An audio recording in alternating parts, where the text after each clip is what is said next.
president actually sent out a tweet. He made fun of me for talking about climate change in the middle of a blizzard, and he called me Snow Woman. So I wrote back, hey, Donald Trump, the science is on my side, and I'd like to see how your hair would fare in a blizzard.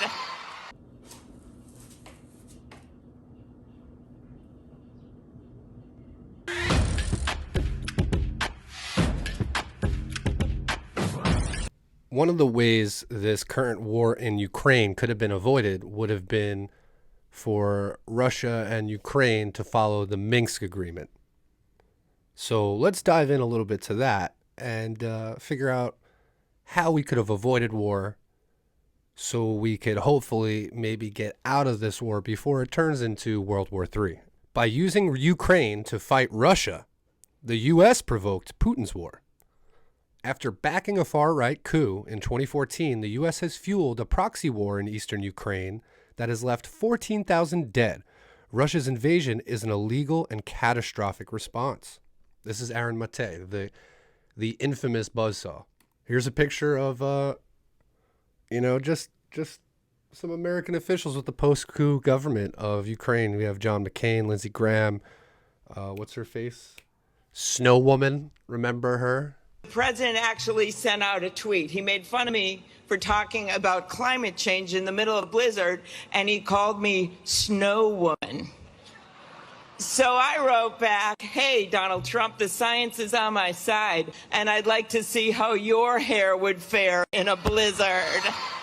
So I wrote back, hey, Donald Trump, the science is on my side, and I'd like to see how your hair would fare in a blizzard. So I wrote back, Donald Trump, the science is on my side, and I'd like to see how your hair would fare in a blizzard. Sometimes, if you haven't noticed, you use a little humor.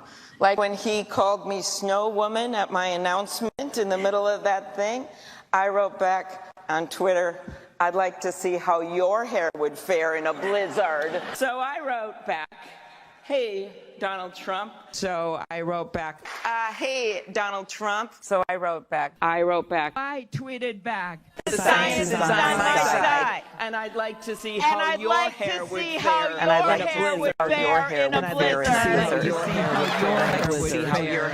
in a blizzard. I'd like to see how your hair would fare in a blizzard. Mr. Umbrella Man. Senator. And he called me Snow Woman. So I wrote back, I'd like to see how your hair would fare in a blizzard. I'd like to see how your hair fared in a blizzard. A blizzard. Anyway. Moreover, as one witness put it during our impeachment inquiry, the United States aids Ukraine and her people so that we can fight Russia over there and we don't have to fight Russia here. Or freedom or some shit like that, right? The United States aids Ukraine and her people, Adam Schiff declared in January 2020, so that we can fight Russia over there and we don't have to fight Russia here. Schiff made this statement during the opening of Donald Trump's first impeachment trial, where the Democratic Party's bid to ensure unimpeded U.S. weapon sales to Ukraine was presented and widely accepted as a valiant defense of U.S. democracy and national security. See how they did that? See how they turned overthrowing another government and arming it to the teeth and pushing us towards World War III as a, quote, valiant defense of U.S. democracy and national security? Amazing. It's amazing what they can pull off in Washington. 2 years later, the U.S. use of Ukraine to fight Russia over there has reached its logical endgame. Illegally, murderously, and catastrophically, Russia has invaded Ukraine to end the fight. Do you see that? To end the fight, not start the fight. The Russian invasion of Ukraine is a violation of the UN Charter. Without UN authorization, states are allowed to use armed force only in cases of self-defense or to prevent an imminent attack. Although the U.S. has used Ukraine as a proxy in its fight against Russian-backed Ukrainian rebels in the Donbass, that conflict is still within Ukraine's sovereign borders. Even if a case could be made that Russia has the right to defend its besieged ethnic Russians, that argument is undercut by Russia's decision to attack far deeper into Ukrainian territory. If defending the Donbass was Russia's aim, then it could have pushed harder for an international peacekeeping force or any number of non-military diplomatic options. So Mate's laying out how Putin's not a good guy. Russia's not, completely innocent here. What they've done is horrendous, and war is never a good thing. I agree. Although Russia's invasion cannot be excused, it also cannot be understood and resolved without acknowledging that the war in Ukraine did not start last month. Very true. Putin has carried out a major escalation of a conflict that has raged for 8 years at the cost of more than 14,000 lives, and about 80% of which have been on the ethnically Russian people in the Donbass in this civil war that's been happening for, 7 years. It began with a U.S.-backed, far-right-led 2014 coup that ousted Ukraine's democratically elected government in Kiev. In its place came a regime chosen not by the Ukrainian people, but by Washington. The coup government encouraged assaults on Ukraine's Russian-speaking population who took up arms to defend themselves with Moscow's support, rather than pressure its client in Kiev to implement a negotiated settlement under the 2015 Minsk Accords. The U.S. has instead poured in weapons and military advisors to assist Ukraine's fascist-infused armed forces in the proxy war that it helped initiate. While now hailing Ukrainian President Volodymyr Zelensky as a national hero, the U.S. has sided with far-right Ukrainian nationalists over the peace platform that Zelensky was elected on in 2019. The U.S. is one of the driving forces towards violence here. They have done nothing but encourage the coup government and its civil war on ethnic-speaking Russians. And then even after the Ukrainian people elected Zelensky as a result of not liking the hostilities in the country and wanting an end to all of this bloodshed, the U.S. in that coalition that is formed between Zelensky, who is a puppet of the oligarchs and a puppet of the United States, and the muscle of this vassal state of the United States, which is the far-right nationalists and the neo-Nazis. So we've been helping them by pouring in weapons and training to neo-Nazis. The U.S. policy of using Ukraine as cannon fodder has accompanied a bid to incorporate it into NATO, compounding the dangers of a hostile military alliance on Russia's borders. The U.S. also methodically dismantled the Cold War-era arms control treaties that limited the arsenals of the world's top 2 nuclear powers, which has been one of the things I've covered, and it was one of the greatest dangers of Russiagate and the farce that it is it left no room for detente between us and Russia, not with a Democratic president, especially not with a Republican president, especially not with Donald Trump as president. And in response, Donald Trump, with his stupidity and machismo, would do things like rip up nuclear armament treaties and not renew them with Russia, thus bringing us closer to nuclear war. So yeah, we have been using Ukraine as cannon fodder. We have been dangling NATO membership and EU membership as a way to inflame their population and divide it more. And we have ripped up nuclear arms control treaties that kept the world a safer place.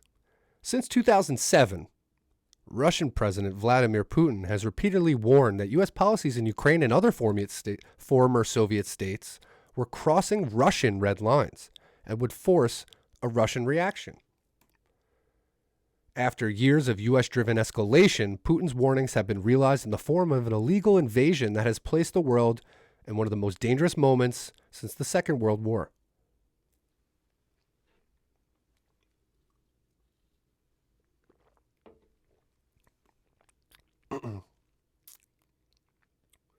Ukraine is the biggest prize. In the United States, the Russian invasion is widely portrayed as a campaign by Putin to colonize Ukraine and subvert its effort to join the European Union. He'd be a little late. I think the U.S. and Biden already colonized Ukraine. If that is indeed Putin's goal now, then he is doing so only after a years-long effort led by the U.S. to force the deeply divided country into the Western orbit. By its own accounting, the U.S. has spent $5 billion on this crusade since 1991, complemented with tens of millions more from the European Union. And they just sent another $15 billion on the way while nixing all the coronavirus relief out of the last major package out of Washington. There's no health care, no end to home. It cost $20 billion to end homelessness. I think or maybe it's poverty. Is it $20 billion to end the hunger in the United States? Either way, it's like it's only $20 billion and they never do it. But overnight, they can come up with nearly $20 billion to continue a war in a place, 8,000 miles away. The U.S. agenda was made plain in September 2013 when Carl Gershman, head of the CIA-tied National Endowment for Democracy, declared that Ukraine is the biggest prize. If Ukraine could be pulled into the U.S.-led order, Gershman explained, Putin may find himself on the losing end, not just in the near abroad, but within Russia itself. In short, in Washington's eyes, regime change in Kiev could redound to Moscow as well. Ukraine is the biggest prize for them in their quest of a stranglehold of Russia. So what is this Minsk Agreement anyway, right? Why don't we go to Reuters in the fact box? Because they're going to give us just the facts. It's a fact box. It's a box full of facts. What are the Minsk agreements on the Ukraine conflict? And strangely enough, the only picture accompanied was this. Ukrainian service members are seen on the front line near the city of Novoluhansk in the Donetsk region, Ukraine, February 20th, 2022. Okay, that's strange, showing Ukrainian soldiers when you're going to tell me, just the facts about the Minsk Agreement. U.S. authorities have warned Russia not to invade Ukraine and urged both countries to return to a set of agreements designed to end a separatist war by Russian speakers in eastern Ukraine. I thought we were getting just the facts, but it seems like right off the bat we're being told that U.S. is a good guy and daddy, and they warned Russia not to be bad and invade their little brother Ukraine, and told them both to cut it out. And, the whole reason they're fighting is because Russia's a bad guy and they started a war. It's ridiculous framing if you have any idea what really happened. Here's a look at the agreements, which were signed in Minsk in 2014 and 2015. Ukraine and the Russian-backed separatists agreed a 12-point ceasefire deal in the Belarusian capital in September 2014. This is the first Minsk agreement. Its provisions included prisoner exchanges, deliveries of humanitarian aid, and the withdrawal of heavy weapons, 5 months into a conflict that had by then killed more than 2,600 people, a toll that Ukrainian President Volodymyr Zelensky says has since risen to around 15,000. The agreement quickly broke down with violations by both sides. So they started the article blaming everything on Russia, right, and said Russia did all this, they started everything. Then there's mentioning the civil war that Ukraine has had, right? And they're mentioning it as if it's been Russia killing Ukrainians. Like, that's kind of the framing I'm getting here. That, since this whole shit that Russia started, 15,000 Ukrainians have died. In reality, it's a Ukrainian civil war where they... two separatist regions did not want to be part of this fascist post-coup government being run by the U.S., so they, went to secede. And then a civil war ensued where Ukrainians are fighting Ukrainians. Russia steps in, right? Like, it's not black and white, but they're trying to make it out like it's black and white, that Russia is a villain and at fault here, and Ukrainians are completely innocent. And the United States doesn't use them as cannon fodder, of course. And then this line is interesting to me because the whole framing Russia bad, the agreement quickly broke down with violations by both sides. So is that their way of admitting that the Ukrainian post-coup fascist government decided to go and start slaughtering ethnic Russians throughout the country? The Odessa massacre is very famous for this. But no mention of that. So when they say the agreement quickly broke down by violations of both sides, I guess that's the way they sort of hint at the truth in their article. Now we move on to the Minsk II agreements. Representatives of Russia, Ukraine, the Organization for Security and Cooperation in Europe, and the leaders of two pro-Russian separatist regions signed a 13-point agreement in February 2015. The leaders of France, Germany, Russia, and Ukraine gathered in Minsk at the same time, issued a declaration of support for the deal. It set out military and political steps that remain unimplemented. A major blockage has been Russia's insistence that it is not a party to the conflict and therefore is not bound by its terms. So once again, we're not going to talk about. We're going to frame Russia as this bad guy. Minsk II could have worked out, but Russia just fucking threw it out the window. All right, we're not going to mention all the Western provocation weapons. The coup d'état, Nord Stream 2. We're not going to mention any of that. We're just to say, it's all, Russia keeps fucking it up. Point 10, for example, calls for the withdrawal of all foreign armed formations and military equipment from the two disputed regions, Donetsk and Luhansk. Ukraine says this refers to forces from Russia, but Moscow denies it has any forces there. The 13 points were, in brief, 1, an immediate and comprehensive ceasefire. 2, withdrawal of all heavy weapons by both sides. 3, monitoring and verification by the OSCE. 4, to start a dialogue on interim self-government for the Donetsk and Luhansk regions in accordance with Ukrainian law and acknowledge their special status by parliamentary resolution. 5, a pardon and amnesty for people involved in the fighting. 6, an exchange of hostages and prisoners. 7, provision of humanitarian assistance.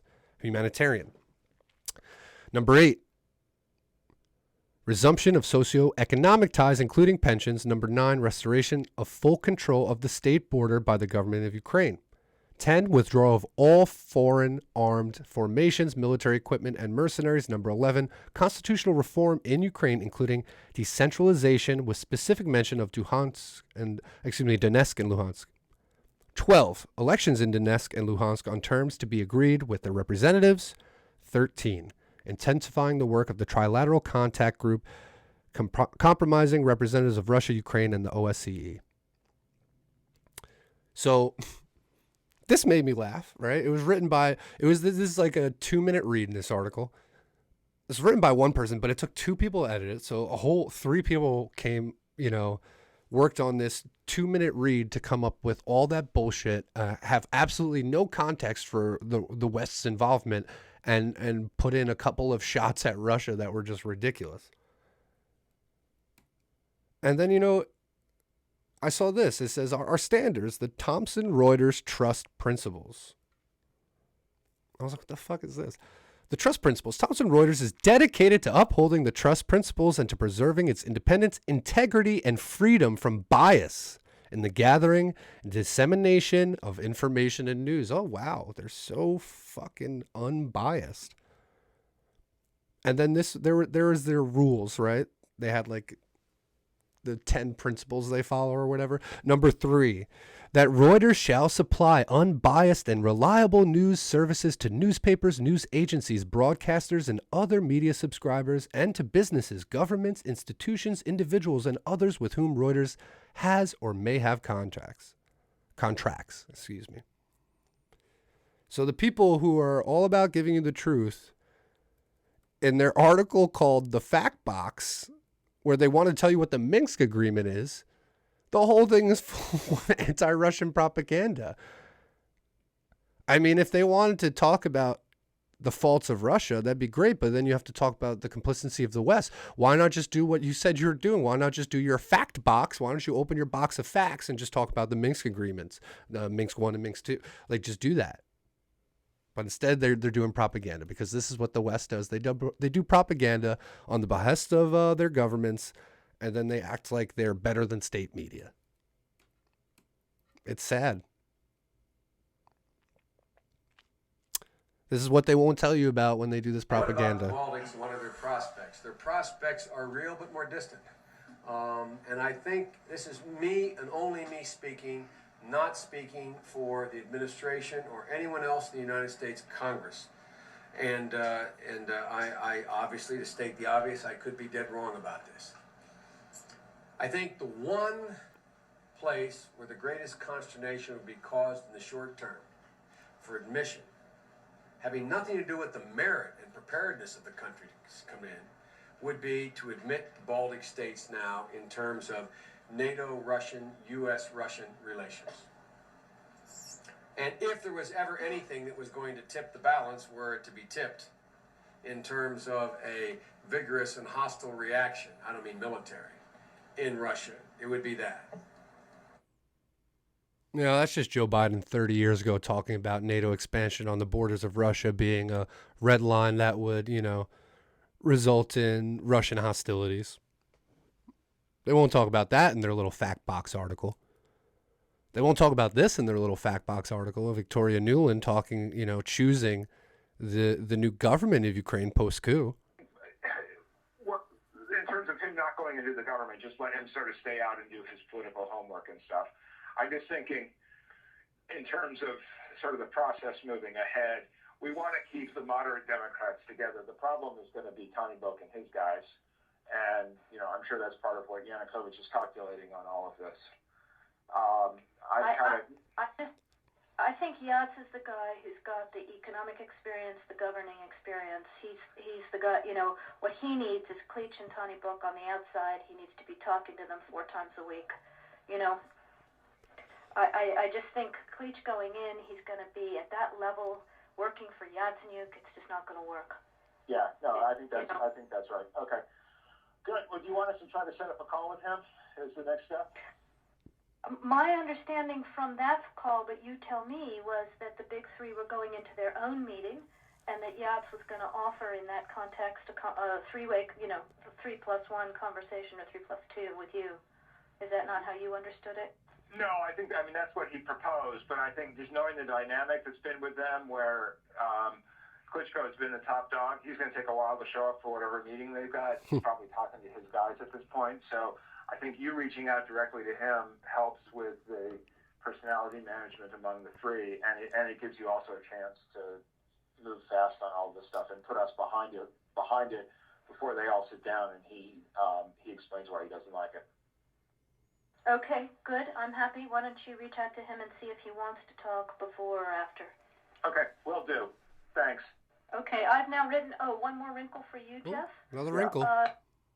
Can't remember if I told you this or if I only told Washington this, that when I talked to Jeff Feltman this morning, he had a new name for the UN guy, Robert Seri. Did I write you that this morning?